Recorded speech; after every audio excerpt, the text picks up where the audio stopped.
সমস্যা বেশি হচ্ছে ব্যবহার না জানার কারণে। মা আয়েশা সিদ্দিকা রাদিয়াল্লাহু তাআলা আনহা থেকে, যুবকরা শোনো, মা আয়েশা সিদ্দিকা রাদিয়াল্লাহু তাআলা আনহা থেকে হাদিস বর্ণিত, রাসূল বলেছে আল্লাহ রাব্বুল আলামিন তিনি নমনীয়, তিনি সফট, তিনি নমনীয়তাকে পছন্দ করেন। আল্লাহ রাসূল বলেছেন আল্লাহ নমনীয়তার জন্য যেই নিয়ামত দান করে, কঠোরতার জন্য সেই নিয়ামত দান করেন না। আর জোরে বলেন ঠিক না ঠিক? আল্লাহ রাব্বুল আলামিন নমনীয়তার কারণে একটা বিষয়কে যতটা সৌন্দর্যমণ্ডিত করেন, নমনীয়তা চলে যাওয়ার কারণে এটাকে আরো বেশি কলুষিত করেন। কথা কি বুঝতে পারছেন? নমনীয়তা যখন চলে যায়, কঠোরতা চলে আসে, তখন কিন্তু এটা কঠোর হয়ে যায়। কথা কি বুঝতে পারছেন? আমাদের যে বৈষম্য, সামাজিক বৈষম্য, পারিবারিক বৈষম্য, ব্যক্তি বৈষম্য শুরু হয়ে গেছে, এটা একমাত্র শিক্ষা না থাকার কারণে, আদব না থাকার কারণে। সম্মানিত উপস্থিতি, এখন দেখবেন আমাদের বাংলাদেশে একটা স্ট্র্যাটেজি তৈরি হয়ে গেছে, মানুষ মারা গেলে মানুষ তার জানাজায় যায় না, যদিও জানাজায় যায় মাটি দেয় না, যদিও মাটি দিয়ে দোয়া করেন, আছে না নাই? কথা বলেন, আছে না নাই? মনে রাখবেন, পরিচিত হোক অপরিচিত হোক, কোনো মানুষকে দেখা মাত্রই সালাম দিয়ে দিবেন যদি সে মুসলমান হয়। কিন্তু হিন্দু, খ্রিস্টান, বৌদ্ধকে সালাম দেওয়া যাবে না। মুসলমানকে পরিচিত হোক অপরিচিত হোক, তাকে কি দিয়ে দিবেন? সালাম দিয়ে দিবেন। কোনো অসুস্থ লোক যখন দেখবেন অসুস্থ হচ্ছে, তাকে সবাই সময় সময় দেখতে যাবেন, পারবেন? কেউ যখন আপনাকে ডাক দিবে, তার ডাকে সাড়া দিয়ে সে কি চায় আপনার কাছে, যদি সম্ভব হয় তাকে একটু সেবা দিয়ে যাবেন। মানুষ মৃত্যুবরণ করলে তার জানাজায় অংশগ্রহণ করবেন, দেখবেন সামাজিক বৈষম্য একেবারে দূর হয়ে যাবে, সামাজিক ঐক্যবদ্ধভাবে সমাজটাকে গড়ে তোলার মতো একটা প্রক্রিয়া সৃষ্টি হয়ে যাবে। এগুলো হচ্ছে সামাজিক বন্ধনে আবদ্ধ হওয়ার জন্য রাসূলের দেওয়া শিক্ষা। ইনশাআল্লাহ বলছে আমার ভাই, আলহামদুলিল্লাহ বলেন, আরো জোরে বলেন, একটু মহব্বতে পড়েন, করবেন তো? সবাই করতে রাজি আছেন তো? সবাই রাজি?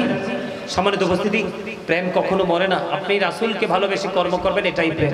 হযরত আলী যখন হিজরতের রাত্রিতে নবীর বিছানায় শুয়েছিল, নবী তো হযরত আবু বকরকে নিয়ে রওনা দিয়ে দিলেন। একজন হযরত জিবরাইল মাথার কাছে, মিকাইল পায়ের কাছে। সুবহানাল্লাহ বলেন না? আরো জোরে বলেন না সুবহানাল্লাহ। সবাই তো জানে এখানে নবী শুয়ে আছে, নবীকে হত্যা করে ফেলবে, শহীদ করে দিবে। কিন্তু নবীজি তো বের হয়ে গেছে, হযরত আবু বকরকে নিয়ে তিনি বের হয়ে গেছেন। হযরত আলী মৃত্যু জেনেও নবীজির বিছানায় শুয়ে আছে। আল্লাহ রাব্বুল আলামিন দুজন ফেরেশতা পাঠিয়ে দিলেন, হযরত জিবরাইল আলাইহিস সালাম, হযরত মিকাইল আলাইহিস সালাম। জিবরাইল মাথার কাছে দাঁড়িয়ে দাঁড়িয়ে আর মিকাইল পায়ের কাছে দাঁড়িয়ে দাঁড়িয়ে বলে, রে আলী, তোমার চেয়ে দামি আজকে কে আছে রে আলী? আলী, তোমার চেয়ে দামি আর কে আছে রে? আজকে আল্লাহ নিজে তোমাকে নিয়ে প্রশংসা করতেছে। জোরে জোরে বলেন না সুবহানাল্লাহ। আমার নবী এমন একজন নবী রে, আমার নবী শাফায়াতের কান্ডারি, আমার নবী সিরাজুল মুনিরা, আমার নবী নূরুল মুবিন, আমার নবী রাহমাতাল লিল আলামিন।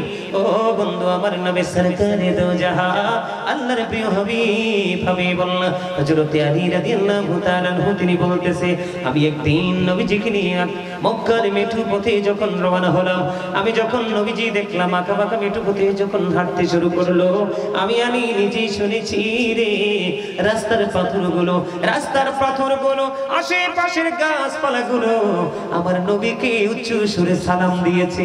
আমি আলী তা নিজে এখানে শুনেছি। জোরে জোরে বলেন না সুবহানাল্লাহ, আরো জোরে বলেন না সুবহানাল্লাহ। হাদিসে কুদসির মধ্যে এসেছে, বন্ধু, আমার নবীকে আল্লাহ রাব্বুল আলামিন এত সুন্দর করে বানাইছে রে। হযরত জাবির ইবনে সামুরা রাদিয়াল্লাহু তাআলা আনহু থেকে বর্ণিত, তিনি বললেন, আমি একদিন পূর্ণিমা রাত্রিতে আমার দিকে তাকান, নবীজিকে নূর বললে অনেকেই মানতে রাজি না, ঠিক না ঠিক? আপনারা কি নবীকে নূর মানেন না অন্য কিছু? নবী নূরুন আলা নূর, যেই নবীর নূরের ছোঁয়ায় বন্ধু দূর হয়ে গেছে চিরতরে অন্ধকার, ঠিক না ঠিক? লাইটকে আলো বলবেন নাকি শিক্ষার আলোকে আলো বলবেন?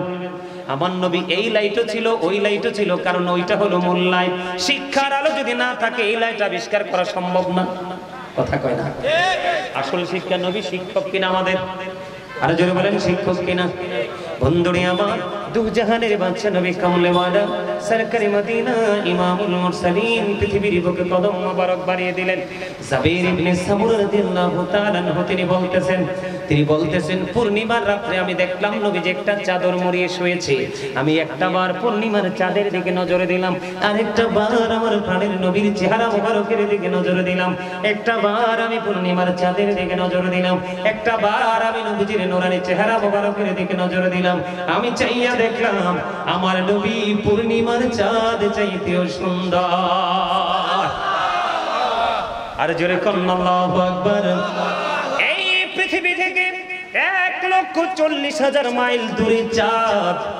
ও বন্ধু, 1969 সনে Neil Armstrong 50 lakh crore dollar ব্যয় করে চাঁদের দেশে গিয়েছিলেন। ওখানে গিয়ে বিন্দু পরিমাণ বালুকণা নিয়ে ফিরে এসেছিলেন, আর কিছু আনতে পারেনি। কিন্তু 1,40,000 মাইল দূরে পৃথিবী থেকে চাঁদ। আপনার আমার প্রাণের নবী একটা ইশারা করতে দেরি রে, চাঁদটা 2টা টুকরা হইতে দেরি হয় না। নবীজির পাওয়ার বুঝতে পারছেন, নবীজির মর্যাদা বুঝতে পারছেন, নবীজি যে সব দিক দিয়ে সবার চাইতে ব্যতিক্রম। ও বন্ধু, মোস্ট সাকসেসফুল, এটা বোঝা যায় কি যায় না? আমি আপনাদেরকে আরেকটু এক্সাম্পল দেই। এক্সাম্পলটা হলো বন্ধু, এক্সাম্পলটা হলো এই পৃথিবীর বুকে যখন সন্তান আসে শরীরে নাপাকি থাকে। কিছু বলবেন? বলেন। নাপাকে থাকে, থাকে কি থাকে না? বাচ্চা যখন আসে বন্ধু, এটাকে কত মানুষ কোলে নেয়, নাপাকি দূর করে, নাভি কাটে, কত কিছু করে, করে কি করে না?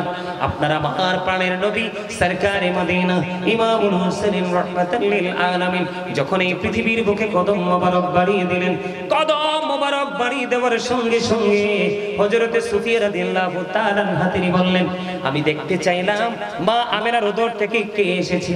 তার মানে আমেনার উদর থেকে পৃথিবী থেকে কদম বাড়িয়ে দিয়েছে।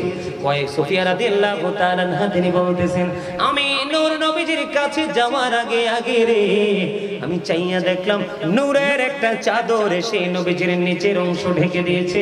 পৃথিবীর কেউ নবীজির লজ্জাস্থান দেখতে পায় না। খবর কি ঠিক আছে? এই আমি আপনাদেরকে এত কিছু বলার মানে হলো সাফায়েতের জায়গাটা আমি আপনাদেরকে ছোট্ট করে বলেছি, কারণ যারা বোঝার একটুতেই বুঝেছি নিয়েছেন, আর যারা বুঝবে না তাদেরকে সারাদিন বললেও বুঝবে না, আর যারা বুঝবে না তাদেরকে আমাদের বোঝানোর ক্ষমতাও নাই, ঠিক না ঠিক? তবে এক কথায় বলতে চাই, আমরা কি নবীজির সুপারিশ পাবো যেটা বিশ্বাস করি? কথা বলেন। আমরা যে প্রত্যাশা করি আমাদের জন্য, আমাদেরকে আল্লাহ রাব্বুল আলামিন বলেছে তোমরা ওয়েট করো, কি করো? ধৈর্য ধরো। তোমাদের নবীকে আমি, আমার হাবিবকে আমি দুটো জিনিস দিয়েছি, মাকামে মাহমুদ শাফায়াতে কুবরা। সুবহানাল্লাহ বলেন। এবং সেটা যে রাসূল সাল্লাল্লাহু আলাইহি ওয়াসাল্লাম, আমি আপনার দিকে তাকাই, আপনারা আমার দিকে তাকান, নবীজি মাধ্যমে আমরা পেয়েছি, নবীজির মাধ্যমে পেয়েছি। মানে কি আল্লাহ হুকুম করেছে, বন্টন করে দিয়েছে, বুঝিয়ে দিয়েছে কে? নবীজি। আবার আল্লাহ রাব্বুল আলামিন আমাদের কাছ থেকে যেটা বুঝে নিবে সেটা আবার আমার রাসূলের মাধ্যমে বুঝে নিবে। এবং কাল হাসরের ময়দানে যেই ফয়সালাটা আল্লাহ রাব্বুল আলামিন দিবে সেই ফয়সালাটা রাসূলের মাধ্যমেই দিবে। সুবহানাল্লাহ বলেন। এতে কোনো সন্দেহ আছে? আরো জোরে বলেন। নবীজি গায়েবের খবর জানলে অনেকের রাগ হয়। আমরা তো বিশ্বাস করি নবীজি গায়েবের খবর জানে। তো আমরা ওই কথা বলি না যে আল্লাহর চেয়ে বেশি জানে। আমরা জানি, বলি এটা আল্লাহ যতটুকু দিয়েছে ততটুকুই জানে। আমি আপনাদেরকে একটা এক্সাম্পল দেই। নবীজি মেরাজে গেছে না? দেখেন নবীজির মর্যাদা, নবীজির পাওয়ার, নবীজি যে সব দিকে অলরাউন্ডার, এটা বোঝানোর জন্য আমি আপনাদেরকে মানে বোঝানোর জন্য বলছি। আপনারা সবাই শুনেছেন মুসা তো কালিমুল্লাহ। মুসা কি কথা বলেছে আল্লাহর সাথে? কি বলেছে? অনেক প্রেমের আলাপ হয়েছে, কিন্তু মুসা একটা দরখাস্ত আল্লাহ গ্রহণ করে নাই। মুসা বলে রব্বি আরিনি, আল্লাহ বলে লান তারানি। মুসা কালিমুল্লাহ আল্লাহরে দেখতে চায়, আল্লাহ কয় না না, দেখা হবে না। কি হবে না? আমি নবীজির শাফায়াত করতে পারবে, শাফায়াতে কুবরা নবীজিকে আল্লাহ রাব্বুল আলামিন দিয়ে দিয়েছেন বরাদ্দ। তবে ওইখানে দাঁড় করাবেন প্র্যাকটিক্যালি একটু সময়ে, ঠিক কিনা বলেন? এই বনি ইসরাইলের মধ্যে আল্লাহ রাব্বুল আলামিন বলে দিয়েছেন প্রথম নাম্বার আয়াতে, খেয়াল করবেন, মুসা নবী আল্লাহকে দেখতে চায়, আল্লাহ কয় না না মুসা, দেখা হবে না, হবে না, হবে না, দেখা হবে না। আর আপনার আমার নবী আল্লাহ রাব্বুল আলামিনের সাথে দেখা করতে চাইনি, আল্লাহ নিজেই আল্লাহর হাবিবকে দাওয়াত করেছেন। সুবহানাল্লাযী ইয়াসরা বি'আবদিহি লাইলাম মিনাল মাসজিদিল হারাম ইলাল মাসজিদিল আকসাল্লাযী বারাকনা হাওলাহু লিনুরিয়াহু মিন আয়াতিনা। এই যে কোরআন শরীফ আমার সামনে আছে না নাই? হুজুররা জানেন তো আল্লাহ নিজে দাওয়াত দিয়েছেন, ঠিক কিনা বলেন? 4-5 বরকতময় করে দিয়েছেন। আল্লাহ রাব্বুল আলামিন নিদর্শন তিনি প্র্যাকটিক্যালি দেখিয়েছেন।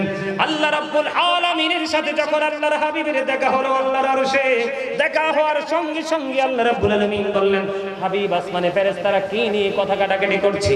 খেয়াল করবেন, আল্লাহর হাবিবকে যখন প্রশ্ন করলো, আপনার আমার প্রাণের নবী একটা ডাক দিয়ে বললেন, আল্লাহ এটা তো আপনি ভালো জানেন।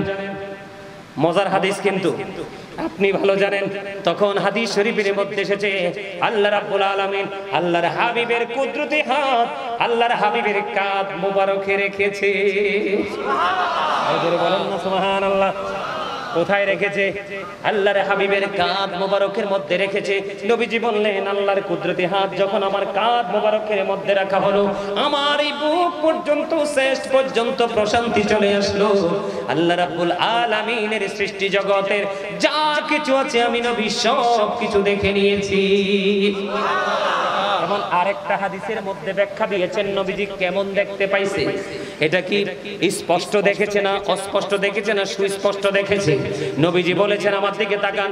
আরেকটা হাদিস শরীফের মধ্যে এসেছে, আমার নবী বলেছেন, একটা মানুষ তার হাতের তালুটা যেমনি স্পষ্ট করে দেখতে পায় রে, আমি নবী সব কিছু তেমনি স্পষ্ট দেখতে পেয়েছি।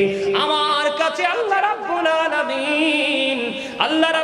আলামিন ওই পৃথিবীটাকে ছোট করে দিয়েছে, আমি নবী স্পষ্ট করে দেখে নিয়েছি।